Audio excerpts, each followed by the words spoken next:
もやもや探検。はい。では今日はもやもや探検コーチ養成スクールのちかさんにお話を聞きます。よろしくお願いします。よろしくお願いします。はい。ちかさんがもやもや探検コーチ養成スクールに参加しようと思った理由を教えてください。なんか、最初、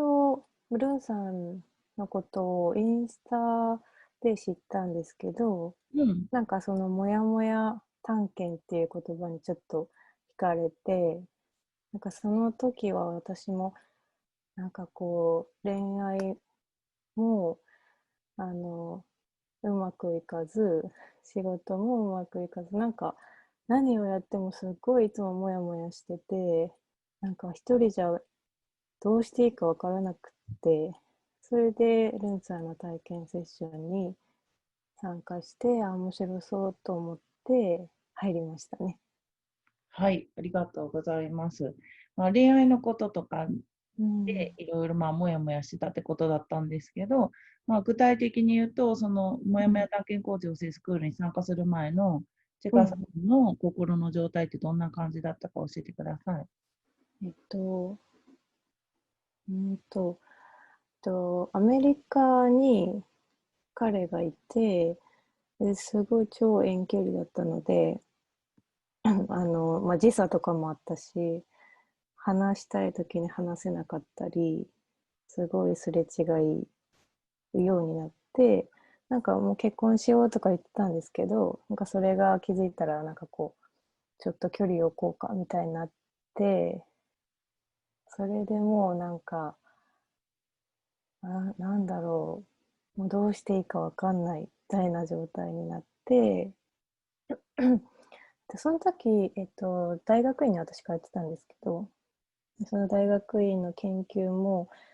やりたくないし、先生とうまくいかないし、で、結局退学しちゃって、とりあえず地元に帰って、新しいお仕事を見つけて始めたんですけど、なんか、なんだろう、それもあまり楽しめず、本当何をやっても、もやもやもやって感じで、ただ、その、もやもや探検を知ってから、なんか本当に自分の根本にあるモヤモヤって何なんだろうっていうのに向き合うようになって、なんか最初はこう大学院辞めちゃったとか、こう自己肯定感が低くなっちゃったりで、なってたりとか、仕事も楽しくないとか、もう将来も不安だしっていうネガティブな感情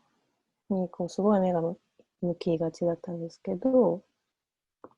なんかでも本当に根本にあるのは、もう本当ずっと一緒にいたかった彼に、なんか距離を置こうって言われたことが一番私はショックだった。で、そう。で、最初は、なんか、じゃあどうなりたいんだろうって思って、彼と一緒にいたいんだっていう思いが一番、最初に出てきて、でも、なんか、やっぱりそうやってすぐに、あの、戻れるかって言われたらそうでもなくって、じゃあ本当は、その、いつかもしかしたら戻れるタイミングがあったらいいなとか今でも思うけど、でもそれまでじゃあ自分がどうやって過ごしてたいんだろうって考えれるようになって、で、なんかやっぱりこのままご自分の人生を自分で楽しんでいない限りは、やっぱりその大事な人ともうまくいかないだろうしということに気づけて、で、自分は自分がどうやったらなんか楽しくなるんだろうとか、どんなことが好きなんだろうって、すごく自分に集中できるようになったんですね。それで、なんかこう、いろんなことがうまく回るようになってきたっていう。すみません、ちょっと喋りすぎちゃった。はい、ありがとうございうん。ます。じゃあ、もうスクールに参加して、うん。もやもや探検コーチングを受けたり、もやもや探検を実践する中で、そういうふうに心の状態が変わっていったってことですね。うん、ではい。すね。今の、心の状態とか、新しく見つけた楽しいこととか、お仕事の状況とかよかったらシェアしてください。うん。さっきも言ったんですけど、すごいなんか、負のサイクルに入っちゃってたというか、すごくネガティブなこととかに目が行きがちだったんですけど、なんか、日々自分の心の声を聞こうってやってみると、なんかすごく小さいことでも、なんか、これ食べたいとか、なんだろう、あれしてみたいとか、そういう日々の小さい自分の、あの、心の声を叶えてあげるってことで、なんか自分の生活の充実感っていうのがすごく増して、なんか新しいこと一つ挑戦したのは、なんかダイビング、うんスキューバダイビングやってみて、うん。なんか最初は友達がやってて、なんか一緒沖縄行こうよって言われたのがきっかけだったんですけど、えっと、でも最初は本当に泳ぐのもそんな得意じゃないし、潜るのってすごい怖いし、海もちょっと怖いなっていうぐらいの感じだったから、無理って多分昔の私だったら言っちゃってたかもしれないんですけど、いやでもなんかやってみなきゃわかんないしって思って、やってみようって思ってやってみたらすごい楽しくて、うんうん。で、ライセンスまで取っちゃって、そうなんですうね。ん、それでつい先日も島根の潜りに行ったりとか、沖縄も行ったし、うん、なんか海外とかでも潜りたいなって今思ってたりしはい。ありがとうございます。じゃあ、ちかさんがもやもや探検を、もやもや探検に出会って一番嬉しかったことは何ですか？と、なんかすごく私の中では一番大きかった前のがやっぱり恋愛のことだったんですね。で、でもなんかもやもや探検する前はすごくなんだろう、自分に対して例えばなんか彼にすごく彼の存在が大きすぎて彼に依存してるとか、なんかそういうのを認められなかった、認めたくなかったというか、うん。受け入れたくなかったんだと思うんですけど、なんかモヤモヤ探検しだしたら、自分のそういう、なんか一見悪いところというかネガティブなようなところにもちゃんと目を向けたいと思うようになって、で、なんか私多分依存してたんだなっていうことにスッと受け入れられて、で、なんかその上で、うん、だけど、なんか昔は彼のそばに入れさえすれば幸せになれると思い込んでた自分がいたんだけど、きっとそうじゃなかったよなっていうことにも気づけて、何を彼にそんなに求めてたんだろうって思ったら、なんかやっぱそばにいて何かを共有できたりとか、話を聞いてもらったりとか、一緒に海外いろいろ行きたいなとか、なんかそういう思いがあったんですけど、でもそれって結局、自分自身にも求めてることと同じなんだなっていうことに気づけて、だから自分はちゃんと自分の話を聞いてあげようとか、自分を認めてあげようとか、一人旅もしてみたいなって今思ってるし、っていう感じで、なんか、うーん、自分が結構人に頼って生きちゃ、生きてきたんだなっていうことに気づけて、でも本当は自分一人でも楽しく生きていられる人でいたいんだっていう心の声にも気づけて、でそれを今少しずつ実現できているっていうことが一番嬉しいです。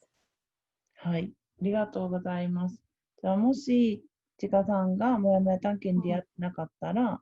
今頃どうなってたと想像できますか？ああ、多分今もモヤモヤの中にずっと負のサイクルにいて、なんか彼と話したいけど話せないとか、なんか一緒にいたいけども、でもどうすることもできないって、自分一人じゃ幸せになれないって思って、多分暗闇の中にいたんじゃないかなって思いますね。はい。ありがとうございます。じゃあ、その頃のちかさんに今声をかけてあげるとしたら、なんて声をかけてあげたいですか？ああ、そうだな。なんかでもやっぱり一人で自分の思考、なんか多分そういったそれぞれ思考の癖っていうのもあると思うし、なんかどうにか変わりたいのにって思っても、やっぱ一人だけじゃ、一人で考えてるだけじゃ、どうしてもやっぱり同じことを考えてばっかりいっちゃうと思うから、やっぱなんか自分が気になったことを、あの時の自分はもやもや探検っていう言葉に引っかかって、行動についてよかったなって思うし、あの、なんか、絶対こう、なんだろ抜け出せるきっかけって周りに転がってるから、うん、なんかこう、一人で頑張らなきゃいけないとか思わず、なんかちょっと気になったことがあったら、首を突っ込んでみて、自分を信じて、うん、なんかいいサイクルに持っていってほしいです。はい。ありがとううん、ございます。じゃあ、ちかさんの、これからの夢を教えてください。えーっと、私やっぱり海外とかも好きで、やっぱいろんなとこ行ってみたいし、なので、なんか、うーん、なんだろう。やっぱ私、働き方もいろいろ考えてはいて、やっぱなんか一つの場所とか人たちとか時間とかには縛られずに自分が好きなように働けるようになって、で、好きな時に行って、好きな人たちと一緒に時間を過ごしたいっていうのが夢です。はい。ぜひ叶えてください。はい。はい。ありがとうございあります。がとうございました。ありがとうございました。なぜ心理学を学ばなくても、もやもやに隠れた宝を見つけるだけで会社に縛られずに100%人生を遊び尽くせるのか、時間と人と場所に縛られない秘密、3ステップ今だけ限定無料公開中です。下の概要欄の URL からメルマガ登録をして、ぜひプレゼントを受け取ってください。では今日も見ていただきありがとうございました。もやもや探検家ルンでした。